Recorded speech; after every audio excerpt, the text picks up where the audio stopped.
On va parler de quelque chose que pas mal de gens remarquent. Voir des corbeaux. Souvent. Partout. Ah oui, Alors, simple coïncidence, ou est-ce que ça veut dire quelque chose de plus? hmm, On a exploré pas mal de sources qui, justement, regardent la symbolique, le côté spirituel, culturel de ces oiseaux. c'est un symbole très riche en effet. L'idée, c'est de comprendre ensemble ce que ces apparitions répétées pourraient signifier. Oui, de décoder un peu. Alors, ok, décortiquons cela. Ce qui frappe d'abord, c'est que le corbeau, il n'est pas vu pareil partout. Loin de là. Ah ça, c'est le moins qu'on puisse dire, hein. Il y a une vraie ambivalence. C'est ça. Parfois, on le voit comme un mauvais présage, un peu effrayant peut-être. Oui, Et puis dans d'autres traditions, au contraire, c'est un messager puissant, un guide même. son look, tout noir, son cri un peu rauque, ça doit jouer. Forcément, ça marque l'imaginaire. Exactement. Si on prend, par exemple, les traditions américaines, Oui, le corbeau, là, c'est souvent une figure de créateur, un peu farceur, mais sage aussi. Il fait le lien entre les mondes. intéressant ce rôle d'intermédiaire. Et chez les Celtes, on pense tout de suite à la Morrigan, Ah oui, la déesse. C'est ça, liée à la guerre, au destin, mais aussi beaucoup à la transformation. une figure forte. Et cette idée de lien entre les mondes, on la retrouve ailleurs, non? Tout à fait, dans l'hindouisme par exemple. Ah oui, Nourrir les corbeaux, c'est une façon d'honorer les ancêtres.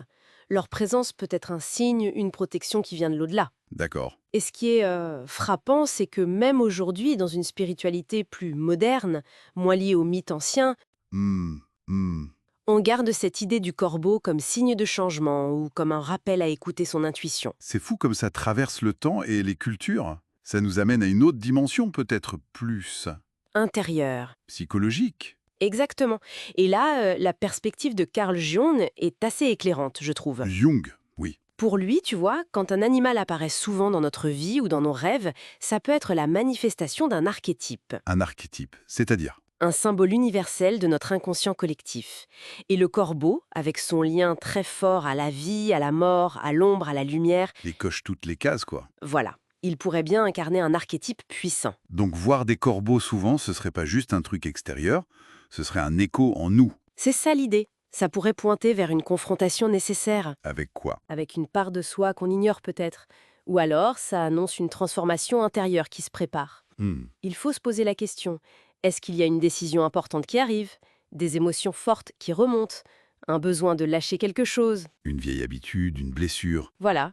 Le corbeau agit un peu comme un miroir en fait. Ça donne à réfléchir personnellement. Et ça fait lien avec les messages plus spirituels dont on parlait. La transformation, ça revient tout le temps. Oui, la transformation c'est vraiment central. Le corbeau il est super adaptable, il est lié au cycle mort-renaissance, Donc un signe de changement. souvent vu comme ça, oui. Un héros du changement. Sa présence pourrait dire qu'une page va se tourner. Au travail, dans les relations. Ou dans notre propre évolution. C'est comme un encouragement à accepter le mouvement. Et il y a aussi l'intuition, tu disais. Comme s'il nous poussait à écouter notre petite voix. Exactement. Le corbeau, il est lié au mystère, à ce qui est caché. Hmm, Le voir souvent, ça pouvait être un signe insistant. Fais confiance à ton instinct, écoute-toi. Surtout si on est dans le doute. Et parfois ce lien avec l'au-delà, les messages. Oui, cette idée de messager entre les mondes revient aussi. Un lien possible avec des proches disparus, un réconfort, une guidance. Et il y a aussi la dimension protection ou avertissement. Il est malin, le corbeau. Très intelligent, oui, et vigilant. Donc sa présence, ça peut être un signal. Attention, sois prudent. Ou au contraire, t'inquiète, tu es protégé. D'accord. Et ça rejoint la notion de travail de l'ombre, le shadow work. Ah oui, Le noir du corbeau symbolise ces parts de nous qu'on préfère cacher. Le rencontrer souvent, ça peut être une invitation à explorer ça, à intégrer ces aspects pour être plus complet. d'accord. Alors, concrètement, si on voit souvent des corbeaux, qu'est-ce qu'on peut faire? Bah, les sources suggèrent des choses assez simples en fait, basées sur l'attention. Comme?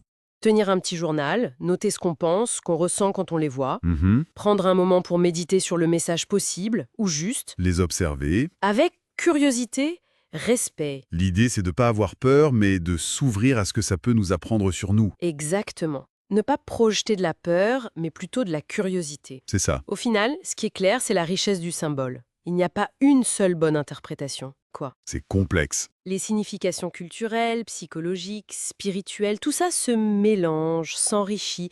C'est un miroir à multiples facettes. Donc, chercher la réponse unique, c'est peut-être pas le plus important. Non. L'important, c'est peut-être d'accueillir cette rencontre comme une occasion. Une pause pour observer, écouter, se reconnecter. C'est une belle façon de le voir. Et ça mène peut-être à la question qu'on peut laisser en suspens. Oui, effectivement. Au-delà de toutes ces interprétations générales, qui sont passionnantes, quelle résonance unique, quelle signification vraiment personnelle cette présence répétée du corbeau pourrait avoir pour chacun, là, maintenant, dans sa propre vie.